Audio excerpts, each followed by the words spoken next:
चलिए, good morning सभी को। अगला चैप्टर का अगला पार्ट शुरू करते हैं। अब डायरी लिखना प्रारंभ कर दिया एन फ्रैंक ने। और डायरी में क्या लिखा है? सबसे पहले डेट लिख दी है, सैटरडे 20 जून 1942। डियरेस्ट किट्टी, प्यारी Kitty, our entire class is quaking in its boots. हमारी जो एंटायर क्लास थी, पूरी की पूरी कक्षा थी, वो क्या कर रही थी? अपने जूतों से आवाज कर रही थी। The reason, of course, is the forthcoming meeting in which the teachers decide who will move up to the next form and who will be kept back. अब जूतों को पटक के डर के कारण, जूतों से जो आवाज पैरों को इधर उधर खिसका करके डर रहे थे, उनको डर महसूस हो रहा था हल्का सा, और डर के कारण अपने पैरों को इधर उधर खिसका रहे थे, जिससे उनके जूतों की आवाज आ रही थी। आवाज का कारण क्या था? डर का कारण।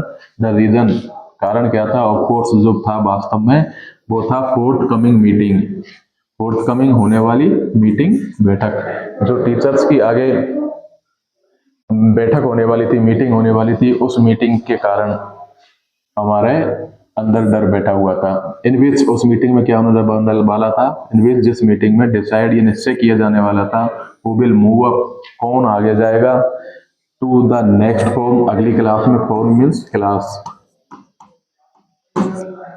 And who will be kept back, और किसको वापस उसी कक्षा में रखा जाएगा। यानी कि रिजल्ट आने वाला है, और कौन पास होने वाला है, कौन फेल होने वाला है, इस बात के कारण वो सब बालक कैसे हैं? नर्वस हैं, और नर्वस के कारण अपने जूतों को जमीन पर घसीट रहे हैं। उसकी आवाज उनको सुनाई दे रही है।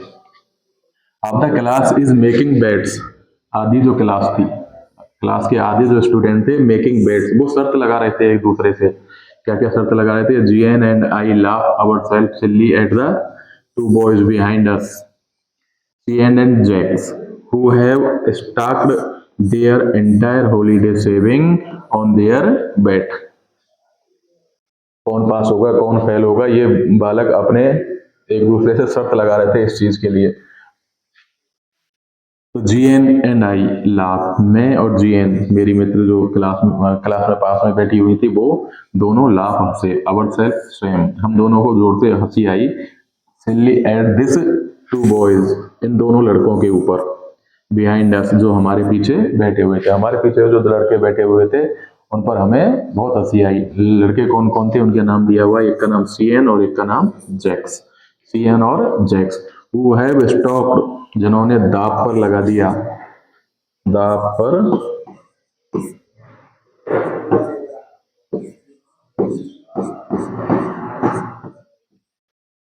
देयर एंटायर, अपनी संपूर्ण हॉलीडे, छुट्टियों की सेविंग, बचत। उन्होंने छुट्टियों में जितनी भी बचत की थी पैसों की, वो पूरी की पूरी बचत अपनी शर्त के दाव पर लगा दी। ऑन देयर बीट, अपने शर्त की दाव, उन्होंने शर्त लगाई और उस शर्त पे अपनी जितनी भी बचत थी वो पूरी की पूरी दाव पे लगा दी।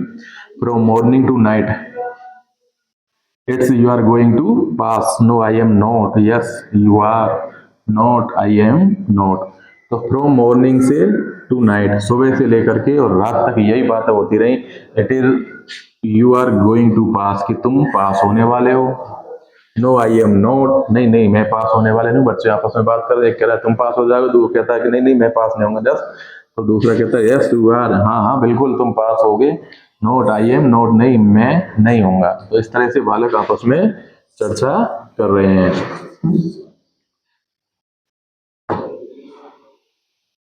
Even GS pleading glance and my angry outward can calm them down। यहाँ तक कि जीएस जो है, प्लीडिंग ग्लांस, वो बड़ी प्रार्थना भरी नजरों से देख रही है। एंड माई एंग्री आउटवर्ड, लेकिन मेरा जो क्रोधित चेहरा है, कैंट काल्म देम डाउन, उनको शांत नहीं कर सकता है। वो मेरी तरफ देख रही थी और मैं उसको शांत करने की कोशिश कर रही थी अपने चेहरे में एंग्रीपन का भाव लेकर के, लेकिन वो उसको शांत नहीं कर पा रही थी। वो बातें करने में लगी हुई थी कि कौन पास होगा, कौन फेल होगा। If you are asking me, there are so many dummies that about a quarter of the class should be kept back, but teachers are the most unpredictable creature on the earth। If you are asking me, यदि तुम मुझसे ask करते हो, पूछते हो, there are too many dummies, कि इतने dummy लोग हैं, मूर्ख लोग हैं। दैट अबाउट ए क्वार्टर, कि एक चौथाई, 1/4 क्लास का 1/4 भाग of the class should be kept, रखा जाना चाहिए बैक वापिस। क्या कहती है वो कहती है कि इस क्लास में इतनी शर्तें लग रही हैं, इतनी मूर्खतापूर्ण काम कर रहे हैं स्टूडेंट, कि इनमें से जो चौथाई स्टूडेंट है क्लास, उनको क्या रखना चाहिए, वापस इसी क्लास में रखना चाहिए, यानी चौथाई स्टूडेंट को फेल कर देना चाहिए। बट टीचर आर द, लेकिन जो अध्यापक होते हैं, जो टीचर्स होते हैं, are the most unpredictable, unpredictable का मतलब जिसका अनुमान नहीं लगा जा सके, क्रिएचर, प्राणी इन द अर्थ, इस पृथ्वी पर। इस पृथ्वी पर टीचर ऐसे प्राणी माने जाते हैं एन फ्रैंक के अनुसार, कि उनके बारे में कोई भी पूर्व में पहले से कोई बात निर्धारित नहीं की जा सकती है, उनके बारे में कुछ पहले से नहीं सोचा जा सकता है, अनप्रेडिक्टेबल होते हैं, उनके बारे में कोई भविष्यवाणी नहीं की जा सकती है।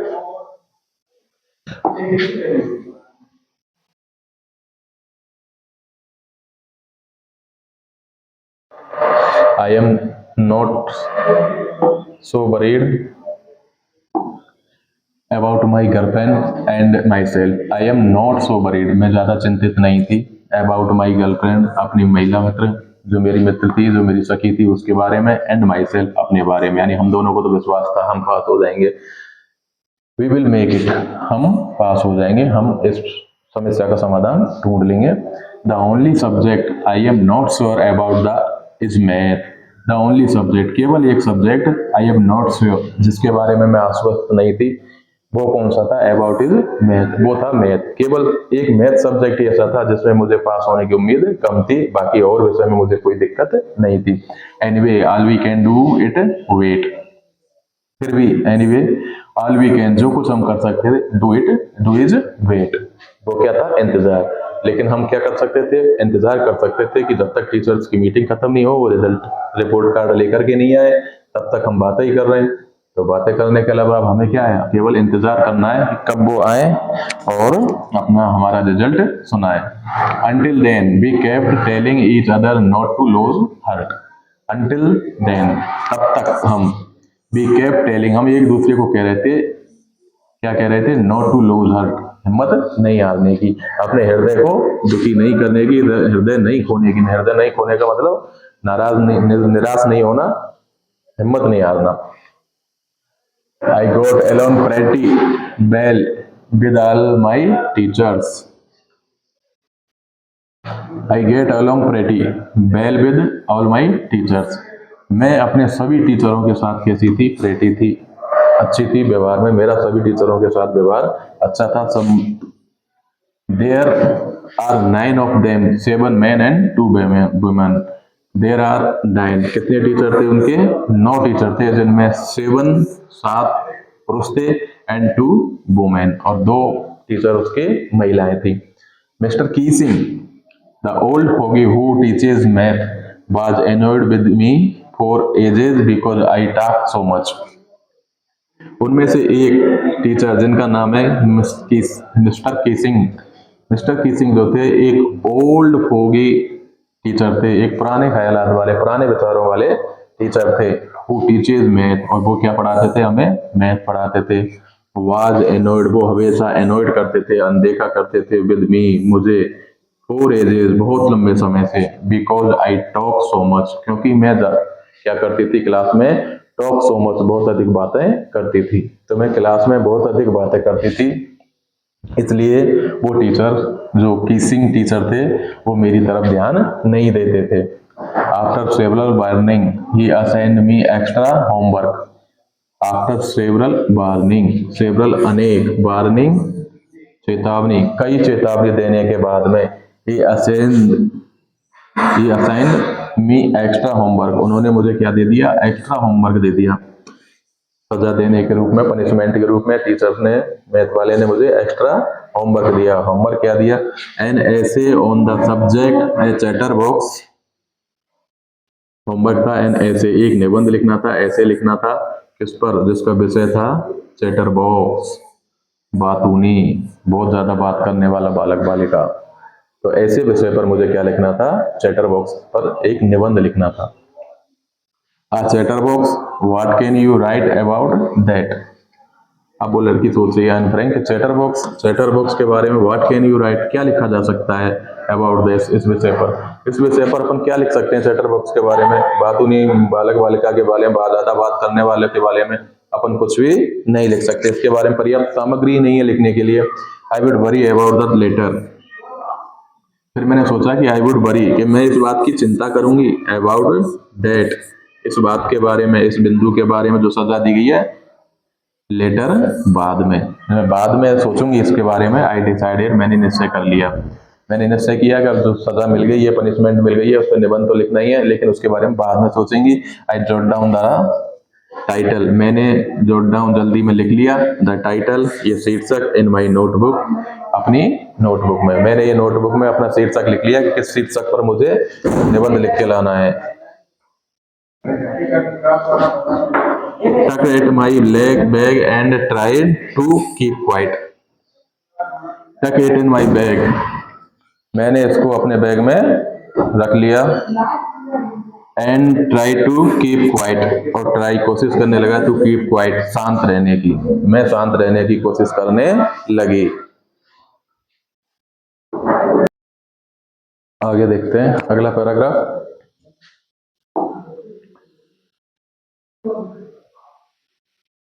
That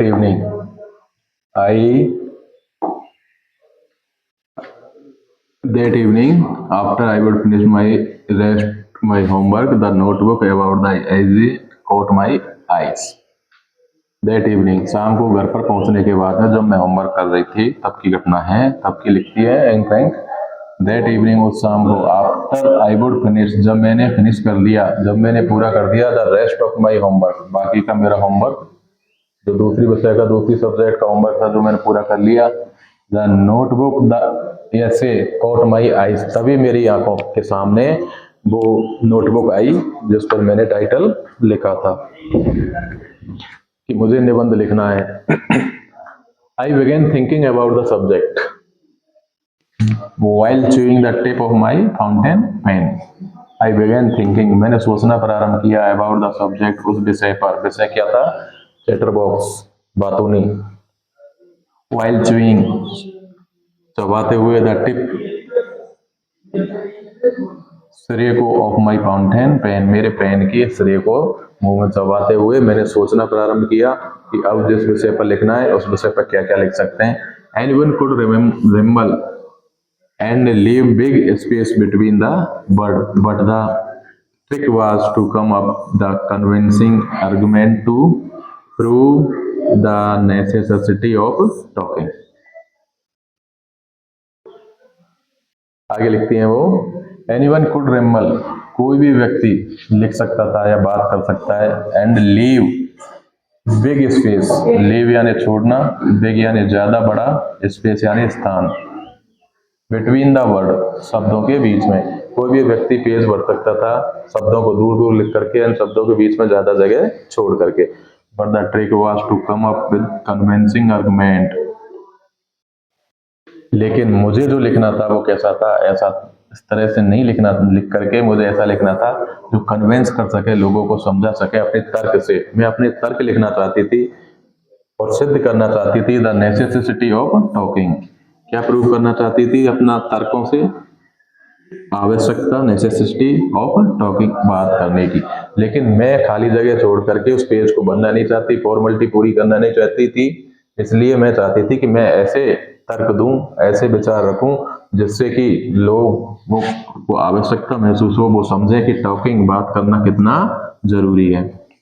I thought and suddenly I had an idea, मैंने सोचा, एंड थॉट, सोचा, मैंने बार बार सोचा, और सोचने के बाद में सडनली, अचानक से, आई हैड एन आइडिया, मुझे एक आइडिया आया, एक विचार आया। I wrote the 3 page mister Keesing had assigned me and was satisfied.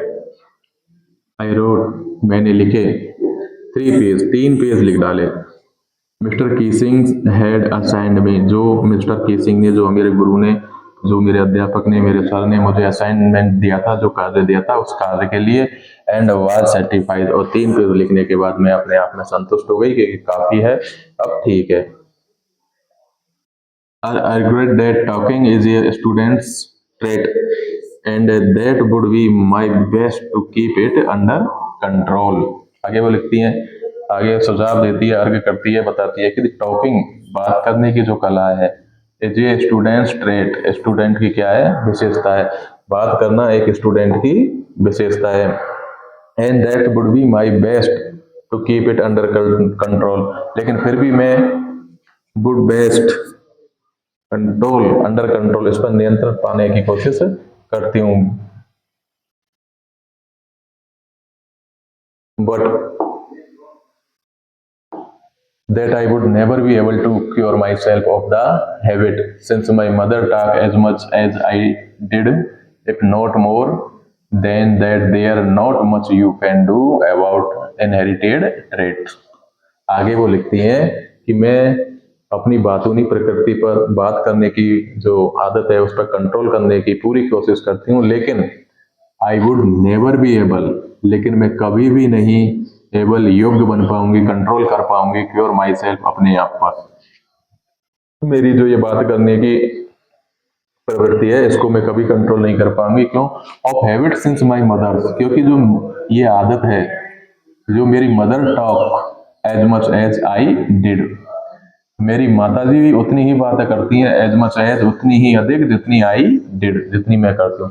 यानी ये आदत केवल मेरी ही नहीं है, खानदानी आदत है। मम्मी में भी आदत, बातें करने की आदत है, वो मेरे से भी ज्यादा बातें करती हैं। If not more than that there is not much you can do about inherited thing trait. और इस तरह से जब माता जी को भी आदत है तो इनहेरिटेड यानी वंशानुगत जो विशेषता है, ट्रेट विशेषता, इनहेरिटेड वंशानुगत, तो ये वंशानुगत विशेषता जो चली आ रही है माता जी के पास थी और माता जी से मेरे अंदर आई है, तो ये विशेषता हमसे दूर नहीं हो सकती, यानी मैं इस पर कंट्रोल नहीं कर पाऊंगी।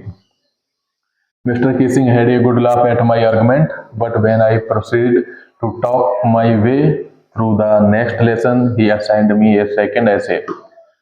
अब मैंने अपना होमवर्क जो था, निबंध, अपने टीचर को दे दिया। Mister Keesing had good lock, और उसको पढ़ करके किसिंग को हंसी आई, वो हंसने लगे। माई आर्गुमेंट, मैंने जो उसमें तर्क दिए, मैंने जितने भी तर्क उसमें लिखे अपने बचाव में, निबंध में, अपने बातूनी प्रवृत्ति को लिए अच्छा बताने के लिए, उन सब बातों पर टीचर को हंसी आई। But when I proceed to talk my way, लेकिन जब मैं आगे बढ़ी टू टॉक, बात करने के लिए, माई वे, अपने तरीके से, थ्रू द नेक्स्ट लेसन, अगले लेसन में, लेकिन अगला जब लेसन पढ़ाया गया तो अगले लेसन में भी मैं अपने तरीके से, जो मेरी आदत थी उसी तरीके से बात करना मैंने प्रारंभ किया, मैं बातें करने लगी। कि असाइंड में ये सेकंड ऐसे, तो उन्होंने क्या किया, मुझे एक सेकंड, दूसरी बार भी एक निबंध लिखने को दे दिया। यानी मेरी आदत जो थी वो चेंज नहीं हुई, नहीं होने वाली थी। एक बार मैं पनिशमेंट ले चुकी थी लेकिन फिर भी बात कर रही थी, तो बात करने पर इस बार दूसरी बार भी उनको क्या दे दिया, एक और असाइनमेंट दे दिया, दोबारा से निबंध लिखने का। This time it was suppose to be an incorrigible chatterbox. और इस बार जो टाइटल दिया था, जो हेडिंग दी थी, जो शीर्षक दिया था या लिखने के लिए, वो क्या था, एन इनकरेजेबल चैटर बॉक्स, एक ऐसा चैटर बॉक्स, ऐसा बातूनी जिसको कभी सुधारा नहीं जा सके, जो चैटर बॉक्स कभी नहीं सुधर सके, उसके लिए ऊपर हमें क्या लिखना था, उस लड़के को निबंध लिखना था। आई हैंडेड इट एंड, ये मुझे लिखकर, and I miss keeping had nothing to complain about for two whole lessons, मैंने वो निबंध भी, दूसरा निबंध जो था वो भी लिख करके दे दिया, handed it in. And mister Keesing, और ये लिखने के बाद में मिस्टर किसिंग जो थे, हैड नथिंग, अब उनके पास कुछ भी नहीं था, टू कंप्लेन, शिकायत करने के लिए, about for two whole lessons, अगले पूरे 2 लेसन तक, अगले पूरे 2 लेसन तक किसिंग ने कोई शिकायत नहीं की। यानी मैं आराम से, शांति से बातें करना मैंने थोड़ा कंट्रोल किया और उनको मेरे से कोई शिकायत नहीं रही। However, during the third lesson, he would finally had enough। लेकिन तीसरे लेसन में उसको पर्याप्त कारण मिल गए। एनफ पर्याप्त। थर्ड लेसन, तीसरे लेसन में एक लेसन में तो पनिशमेंट मिला, दूसरे में उसको बच गई वो, उसको कोई पनिशमेंट नहीं मिला। लेकिन तीसरे में लेसन में उसको किसिंग को, उनके गुरु को पर्याप्त कारण मिल गए क्या देने के लिए, पनिशमेंट देने के लिए। Anne Frank as punishment for talking in class write an essay entitled quack quack quack said mistress Chatterbox. तो उनके सर ने कहा एन फ्रैंक से कहा, एन फ्रैंक एज पनिशमेंट के रूप में, सजा के रूप में, फॉर टॉकिंग इन क्लास में बात करने की, क्लास में बात करने की सजा के रूप में, राइट एन ऐसे। अब तुम्हें क्या करना होगा, एक ऐसे लिखना होगा, निबंध लिखना होगा, और जिसका टाइटल क्या है, एंटाइटल क्या होगा, quack quack quack said mistress chatterbox. किसने कहा, मिस्टर चैटरबॉक्स, जो क्या करती है, क्विक क्विक क्विक करती है, ऐसी बातूनी लड़की जो हमेशा क्विक क्विक करती रहती है, आवाज करती रहती है, बात करती रहती है। इस विषय पर क्या लिखना है, निबंध लिखना है। ये अगला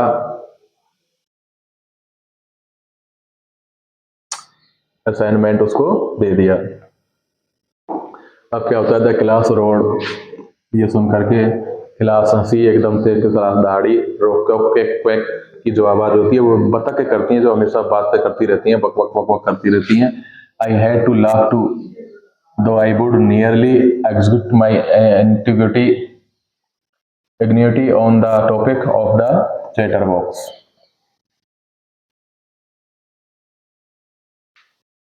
आई हैड लाफ टू, जब सारी क्लास टीचर की बात को, उस टाइटल को सुन करके हंसने लगी। I had to laugh too, मुझे भी हंसी आ रही थी। दो आई वुड नियरली एग्जिटेड, लेकिन मैं उत्साहित थी। माई इंटीग्रिटी, क्योंकि मेरी जो इंटीग्रिटी थी, इग्निटी जो थी, जो क्षमता थी उस विषय के बारे में, जितना मैं जानती थी, जितनी मेरी मौलिक विचार जो थे, वो सब कुछ मैं लिख चुकी थी पहले ही 2 बार के निबंध में। On the topic of the chatterbox के टॉपिक के बारे में जितना मैं जानती, जितना मेरी मौलिक भावनाएं थी, जितना मैं सोच सकती थी, वो सब कुछ सोच करके मैंने पहले की 2 बार निबंधों में लिख दिया था। अब मेरे पास कुछ बचा ही नहीं। It was time to come up with something else, something original. अब इट वॉज टाइम, अब समय हो गया था, टू कम अप, सामना करने के लिए, विद समथिंग एल्स, कुछ और। अब कुछ और लिखना था उनके अलावा, जितना था मैं जानती वो लिख चुकी थी, उसके अलावा कुछ ओरिजिनल, अन्य शुद्धतम रूप में मुझे अब लिखना था। My friend Sanne, who's good as poetry, offered to help me write the essay from beginning to end in verse and I jumped for joy। आगे एन फ्रैंक बताती है कि मेरी एक फ्रेंड थी जिसका नाम क्या था, सैने। who's good at poetry, वो कविता लिखने में, पोइट्री करने में अच्छी थी, उनको पोइट्री बहुत अच्छी आती थी। ऑफर, उसने ऑफर दिया मुझे, टू हेल्प, मदद करने का, मी राइट द एसे, इस निबंध को, किसमें, निबंध को लिखने में। यानी मेरी मित्र सैने ने, जो कविताएं लिखती थी, उन्होंने मुझे निबंध लिखने में सहायता के लिए कहा। फ्रॉम बिगिनिंग टू एंड, और क्या बताया उन्होंने, बताया कि फ्रॉम बिगिनिंग यानी शुरुआत से, और एंड यानी अंत तक, द वर्स यानी काव्य के रूप में, काव्य, कविता यानी काव्य के रूप में, कविता के रूप में यह निबंध लिखा जाए। And I jump for Joy, और मैं फिर जंप, उछल पड़ी, फॉर जॉय, आनंद से, जब मुझे इस बात का पता चला कि मेरी मित्र जो इस निबंध लिखने में मेरा साथ दे रही है, वो क्या है, कविता के रूप में लिख रही है, तो इस खुशी के कारण मैं जंप, कूदने लगी। Mister Keesing was trying to play a joke on me with his ridiculous subject, but I would make sure that the joke was on him। आगे वो एन फ्रैंक लिखते हैं कि मिस्टर कीसिंग जो थे, was trying, वो कोशिश कर रहे थे, to play a joke, play a joke का मतलब मजाक बनाने की, ऑन मी, मेरा, वो मेरे ऊपर मजाक करने की या मेरा मजाक बनाने की कोशिश कर रहे थे। विद हिज रिडिकुलस सब्जेक्ट, उसके इन विचित्र, उस बेकार से, बोरिंग वाले सब्जेक्ट के साथ में। कौन सा सब्जेक्ट था, math. But I would make sure, लेकिन मैं आश्वस्त थी, the joke was on him, कि वो जोक जो उन्होंने बनाया वो मेरे ऊपर नहीं था, वो खुद स्वयं के ऊपर था, अपने टीचर के ऊपर था। I finished my poem and it was beautiful. मैंने फिनिश की, अपनी पोएम पूरी की, वो कविता एंड वाज ब्यूटीफुल, और ये कितनी क्या थी, ये बहुत ही ब्यूटीफुल कविता बन करके तैयार हुई। It was about a mother duck and a father swan with 3 baby duck who were beaten to death by the father because they quaked too much। अब उस टीचर के जो निबंध था, उस निबंध के लिए कविता के रूप में उसने क्या लिखा था, it was about a mother duck, एक मदर डक के बारे में, डक यानी बतख, एक मदर बतख और एक फादर स्वान, और एक स्वान का मतलब होता है हंस, और उन एक फादर स्वान था विथ 3 बेबी डकलिंग, और उनके 3 बच्चे थे, यानी एक बतख और एक स्वान हंस के 3 बच्चे थे। हूवर बीटन, जिनको पीटा गया, टू दैट, इतना कि वो मर गए, उनको पीट पीट करके मार डाला गया, बाय द फादर, पिताजी के द्वारा, बिकॉज दे टू मच, क्यों मार डाला गया, क्योंकि दे क्वेक्ड, वो आवाज करते थे, क्विक क्वेक करते थे, ज्यादा शोर करते थे, टू मच, बहुत अधिक, वो बहुत अधिक शोर करते थे, इसलिए उनके पिताजी ने उसको पीट पीट कर मार डाला गया। Luckily mister Keesing took the joke the right way, luckily जब मैंने ये कविता टीचर के लिए सुनाई है, टीचर ने मेरी कविता पढ़ी निबंध के रूप में, तो लकीली, भाग्य से, बहुत अच्छे भाग्य था, mister Keesing took me the joke the right वे, कि मिस्टर किसिंग ने उस जोक को, जो मैंने कविता में जो जोक लिखा था, उसको सही दिशा में लिया, सही तरीके से लिया, और उसमें अपने आप को सुधार करने की कोशिश की। He read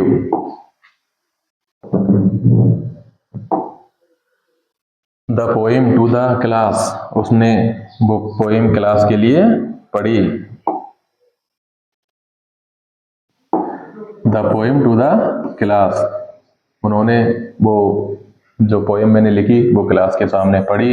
adding his own comments, उसमें अपनी टिप्पणी की, उसके बारे में अपने विचार व्यक्त किए।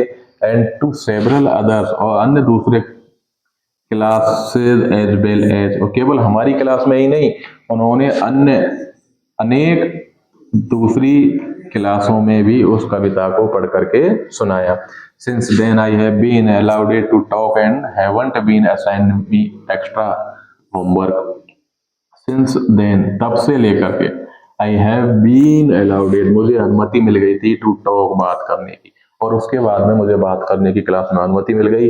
एंड हैवंट बीन, और इसके बाद में कभी भी नहीं, असाइन्ड एनी एक्स्ट्रा होमवर्क, मुझे कोई भी एक्स्ट्रा होमवर्क नहीं दिया गया। On the contrary mister Keesing's always making joke with this day, और इसके विपरीत, कॉन्ट्रेरी, इसके विपरीत मिस्टर कीसिंग जो थे, जो पहले सीरियस रहते थे, गंभीर मुद्रा में रहते थे, ऑलवेज मेकिंग जोक, अब वो हमेशा आनंद करने लगे, मजाक करने लगे, दीज डेज, इन दिनों वो पूरी तरह से बदल गए उनका नेचर, और वो भी अब मजाक करने लगे, आनंद से रहने लगे। यूर अन, ये एन ने लिखी हुई है तुम्हारी, an extract from the diary of young girl with slight adoption. ये आपका 4th चैप्टर कंप्लीट होता है। इसके क्वेश्चन आंसर अगले वीडियो में देखेंगे। धन्यवाद।